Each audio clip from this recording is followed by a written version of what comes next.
사죄 큰절 이재명, 쇄신 선대위 돌입입니다. 네, 어제 오후 민주당의 주요 당직자들이 일괄 사퇴, 총 사퇴했습니다. 이 인적 쇄신의 어떤 새 판이 꾸려지는 지금 그런 모습인 건데요. 이호정 기자, 이 민주당은 송영길 대표 빼고 다 바꾼다, 뭐 이런 얘기가 있어요. 네, 그렇습니다. 실제로 송영길 대표 때 빼고 일괄 사퇴 의사를 밝혔다, 이렇게 보면 될 것 같은데요. 윤관석 사무총장을 비롯해서 박완주 정책위의장 등 이 송영길 대표 체제에서 임명된 의원들이 이 선대위 개편에 앞장섰습니다. 어제 윤 총장과 이재명 후보가 직접 브리핑을 하기도 했는데요. 어제 어떤 얘기 나왔는지 영상 보고 오겠습니다.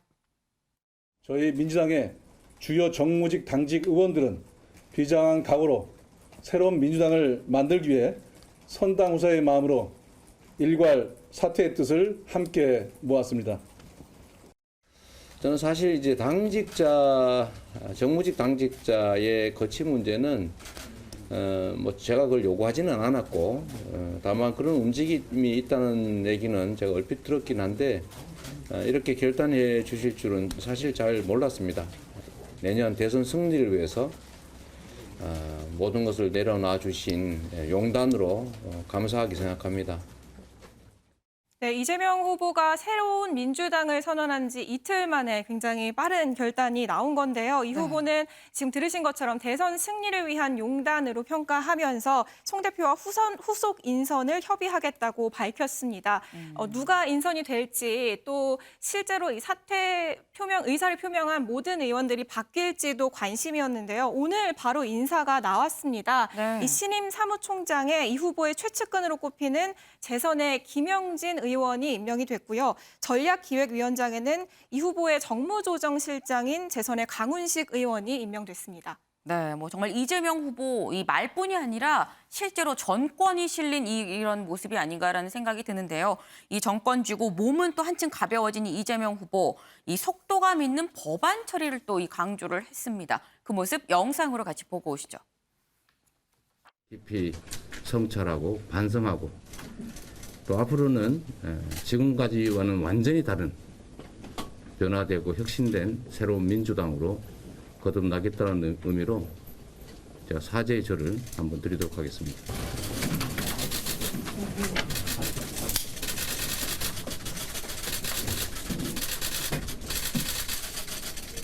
저는 뭐 충분히 이해됩니다. 저는 안 할 줄 알았어요.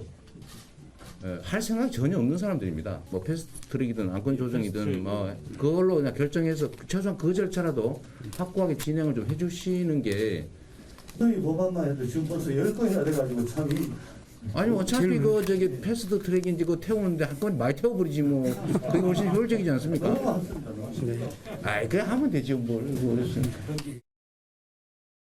네, 이재명 후보 이 민생을 제대로 챙기지 못했다. 그래서 이 사죄의 절을 한 뒤에 이 법안 처리를 얘기를 하면서 이 굉장히 좀 강하게 이 밀어붙이는 듯한 이런 모습입니다. 그 다른 뭐 기동민 의원이 이러다 뭐 불협화음 아니냐라는 얘기도 나오는 거 아닙니까? 라고 이게 얘기를 하던데 은영미 위원님, 약간 이재명 후보 지금 모습을 보면 군기반장 같기도 하고요. 이 별명 중에 하나인 불도저 느낌이 나기도 합니다. 요즘에 그 이재명 후보와 민주당을 보면 좀 무섭다 뭐 이런 생각이 드는데 그 무서운 게 뭐냐면 변신이 무섭다 이런 생각이 들어요. 이제 지난주부터 지금 크게 바뀐 게 대선 전략 간단히 말씀드리면 이재명의 민주당 그리고 이재명은 바꿉니다. 이걸로 이제 대표가 될 수 있을 것 같아요. 그래서 이제 그거 하에 세부 전략이 예를 들면 반성, 사과 그리고 전국민 재난지원금을 가감하게 처리할 정도로 정책 유연성 그리고 중도 실용적으로 가겠다. 이런 작은 이제 키워드들을 이제 내세워서 지금 확 바꾸고 있는데 문제는 이제 그 바꾸는 거는 좋은데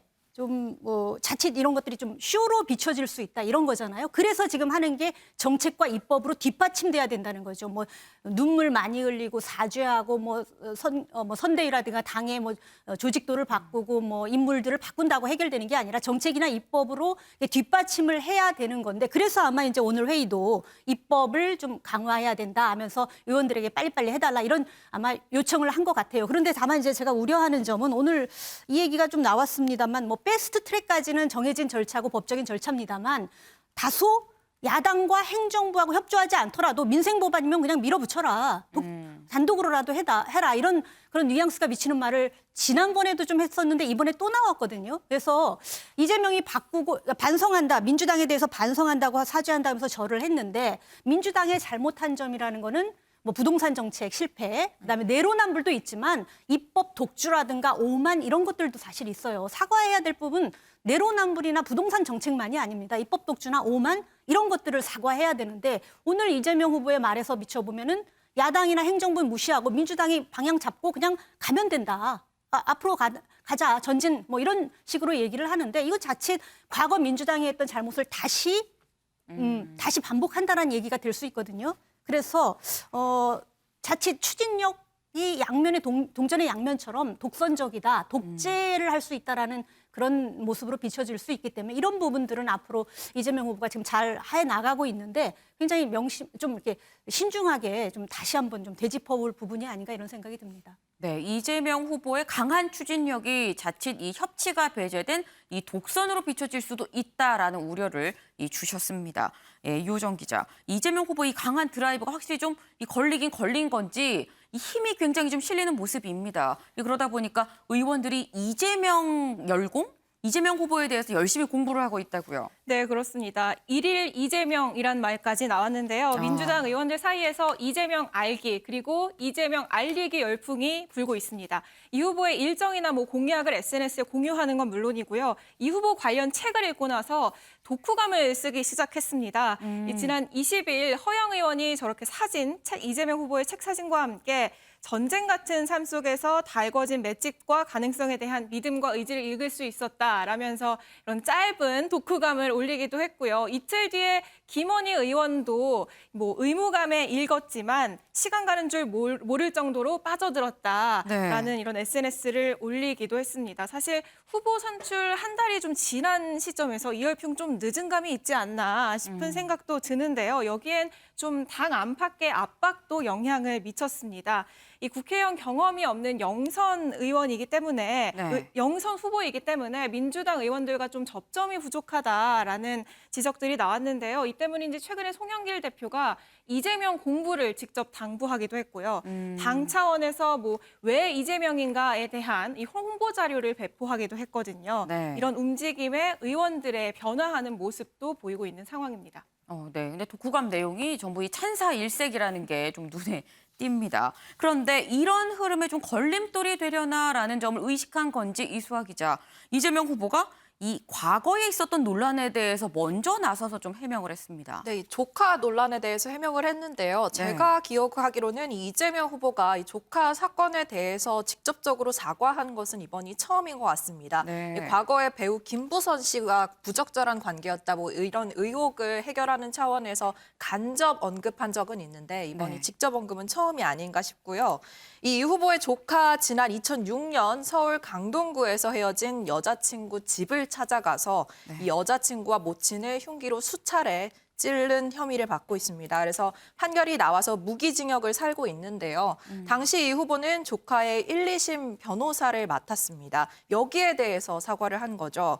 이 후보 SNS에 제1가 중 1인이 과거 데이트 폭력 중범죄를 저질렀는데 그 가족들이 변호사를 서민할 형편이 안 돼서 일가 중 유일한 변호사인 제가 변론을 맡을 수밖에 없었다라면서 이미 정치운이 된 후라 많이 망설여졌지만 회피가 쉽지 않았다 이렇게 밝히기도 했습니다.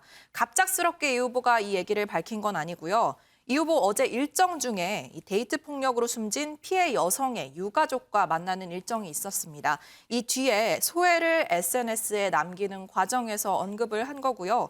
이 야당이 이 후보가 당시 변호 과정에서 조카의 심신미약을 이유로 감경을 주장했다라는 부분에 대해서 이걸 방어하기 위한 차원인 것으로 보입니다. 네, 사실 이재명 후보가 직접 나서서 이렇게 해명을 하고 나선 거는 어쨌거나 나중에 들어올 야당의 공격의 칼을 좀 무디게 해놓겠다라는 생각이 있는 건 아닌가라는 생각도 드는데요. 이 야당 이재명 후보의 아까 얘기한 것처럼 강제 입원, 이 친형 강제 입원 의혹 여기에 대해서 또 현장 조사까지 나갔습니다. 네, 이 국민의힘 대장동 사건을 계기로 이 국민검증 특위 운영 중인데요. 이제 대장동 의혹뿐만 아니라 친형 강제 입원 의혹에 대해서까지 확대해 나가고 있는 모습입니다. 현장 조사 나갔는데요. 친형 강제 입원 의혹 간단하게 정리를 해드리자면 이 후보가 성남시장 시절에 시장 직위를 남용해서 사이가 좋지 않았던 친형을 입원시켰다. 이 부분입니다. 이 특위 위원장을 맡고 있는 김진태 의원, 이 후보가 성남시장일 때 25명이 행정 입원을 당했는데 이게 감금인지 여부를 들여다보겠다 이런 발언을 했습니다. 그러면서 센터 측에 관련 자료를 요구한 것으로 확인됐는데요. 민주당도 가만히 있는 건 아닙니다. 이 국회의사당 정문에 천막을 설치하고 윤석열 후보의 본부장 의혹, 그러니까 본인, 부인, 그리고 장모 관련 의혹을 들여다보기 위한 이 센터, 비리 신고 센터를 설치하고 상시 운영 중입니다. 송영길 대표가 직접 천막을 와서 제보를 당부하기도 했는데요. 여야 모두 도덕적 결점, 후보의 도덕적 결점을 파고들기 위해서 노력하는 모습입니다. 네, 지금 안 그래도 날씨가 추워지는데 저 야외 천막에 얼마나 이 제보를 하러 올까라는 생각이 들기도 하는 대목입니다. 근데 지금 보신 것처럼 이 국민의힘 지금 이 야당 이재명 후보 비리 검증에 굉장히 좀 현장 조사까지 나가면서 이 날을 세우고 있는 그런 모습인데 이 가장 중요한 선대위가 지금 말썽이죠.